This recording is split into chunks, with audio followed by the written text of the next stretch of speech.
When I traveled from northern Italy to Rome last summer, I did a series of sketches. It was a 30-second sketch. This is Tuscany from the Frecciarossa. Tuscany has rolling hills and are poplar trees, also a lot of hay. So I actually tried to recall some of the color memory, and I embedded that in the sketch. I didn't use a single photograph for this. I have used Japanese ink and acrylic and gouache for this. I have a series of these. I have 4 more. They're not in this show. Basically, I use water-based media. I did try other things, but I try to be environmentally safe. I use water-soluble pen and paint on paper. I always work on paper. A range of things that I take with me when I'm traveling, and sometimes it's very, very few things. For example, I will have a pen and a sketchbook, and I can do big sketches or little sketches, and these sketches usually form the basis of bigger paintings, or sometimes the sketches, as we will see from the rest of the show, are finished products in themselves. These are of Jamaica. In November 2000, I learned to edit what I see as I work, and I try to capture essential lines of a place. Sometimes if I'm back in the studio, I may embellish it into a bigger painting, but I really like the minimalistic approach of the pen and paper and paint to capture the essence and the true linear quality of a landscape. I'm very interested in structure, and some of my other pieces are of structure, the Italian altars, which we will look at next. This particular altar is a painting of Modena Cathedral. Modena Cathedral goes back to the 11th century. It's where Pavarotti, the opera singer, was buried, and this terracotta altar is on the side entrance of the cathedral. I had a water-soluble pen, a very small paint box, and crayons, and I painted this and drew it in an hour. Drawing is very, very important to me, and so a lot of my works have an element of drawing. So this particular one is called the Terracotta Altar. I have another altar piece above it that was done on site again in Italy, in Vicenza, in the altar with Mary and her baby Jesus. I have given Mary a great deal of prominence in this one. I've got her walking out of the structure of the altar to give her more prominence as a woman. And another one of the Palladian Theatre in Vicenza, the Olympic Theatre. Architecture is very important to me, so my work is very architectural as well.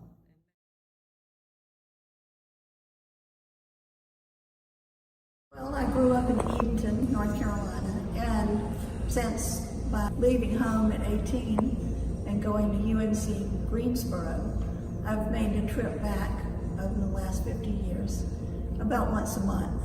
And it's on these journeys back and forth that a particular landscape will leap out at me. Something's happening there. The way the light is, or what is growing in the fields, or what the weather is like. And so I find myself stopping. And if I have to make a U-turn, I'm pretty sure it's going to be a good painting. I like to work with as much information as possible, so I take a lot of photographs, and sometimes I get to paint on site. If I'm painting on site, I use a little grid to frame the landscape and get my composition where I want it, and make a grid on the surface that I'm working on. And I like to paint on masonite that I paint on both sides. It's primed with gesso and color to have a little contrast. Then I generally make a very schematic drawing and start painting by blocking out the values, the darkest and lightest. This painting, I got to start out, I worked on it for about an hour and a half out on site, and then brought it back to my studio, and with the photographs was able to finish it. One of the essential parts of my process is using a limited palette. So these are all the colors that I use when I'm painting. So all of these paintings came from this palette. And I use water mixable oils, which I find fume free. I came to these frames when I was taking a course in welding at Alamance Community College.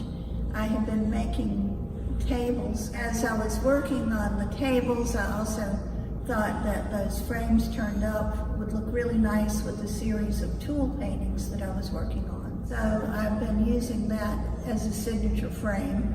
And I think it works very well. It's small enough, it's minimal enough to not interfere with your engagement with the painting. Frames start with angle iron like this, just a stock that you can buy in 20-foot lengths, and then so the corners get cut out, and then I heat it up and bend it, and then there's a fair amount of grinding involved to get it to a shiny finish. I like to have them at least this big because the viewer can get up to it close enough so that the periphery is excluded. You get to feel what it was like to be there.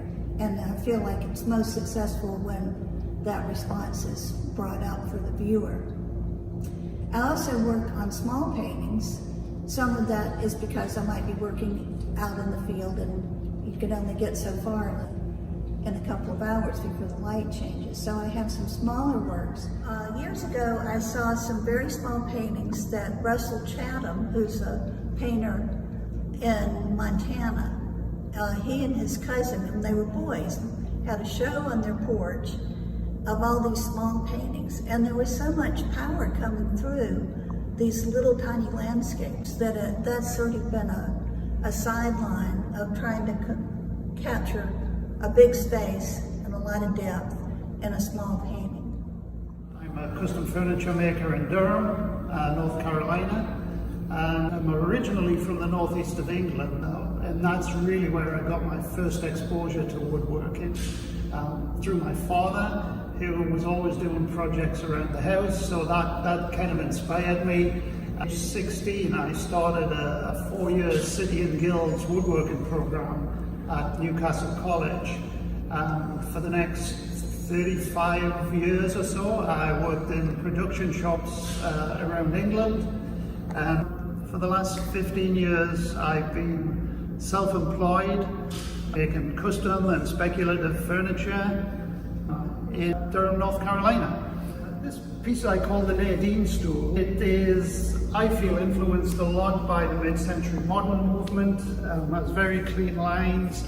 The seat is actually woven with Danish cord, which became popular with mid-century modern furniture. But my own reason was to make something that looked very light, delicate, but was very strong. All of these parts are very, very thin, but stand up to the rigors of daily use. I like a nice, clean look to a piece of furniture. Some stool was actually very recently featured in Fine Woodworking magazine. This is a walnut version of the same stool.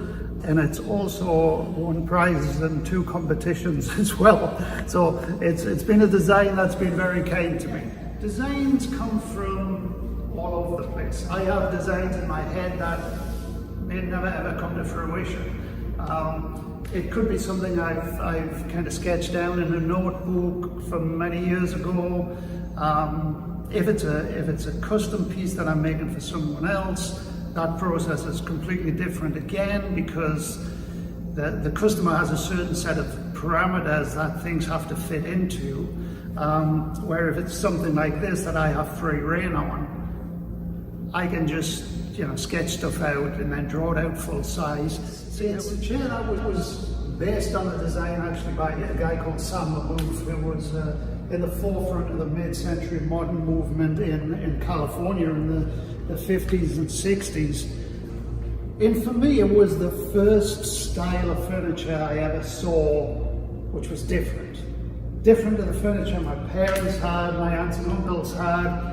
It was just all this free form shaping here. Let me just spin this around. the way that the surfaces blend into one another. I just, as someone who was 14, 15, 16 years old, I just never seen anything like this. It just looked so different to me. I think it looks very organic, the way it's all shaped. The reason for making this wasn't because I thought I could do a sample-oof copy. Nobody can do that. But I think I just needed to get it out of my system. Because for many years I pondered making one of these. Was I skilled enough to do it? And I was really pleased that it turned out the way it did. This particular version is mainly walnut, and then on the rockers we have strips of walnut, maple, walnut, and ebony. And they are all bent around a form to actually achieve that shape. This is I think the only piece I've ever made where I've tried to make something to a price point. Most of my work is priced at what it is. I was looking to make a table that could be made relatively quickly compared to some of my other work, but was still affordable and hopefully would keep people out of a big box store. I always sold these in pairs, and then last year I think I sold about 4 individual ones.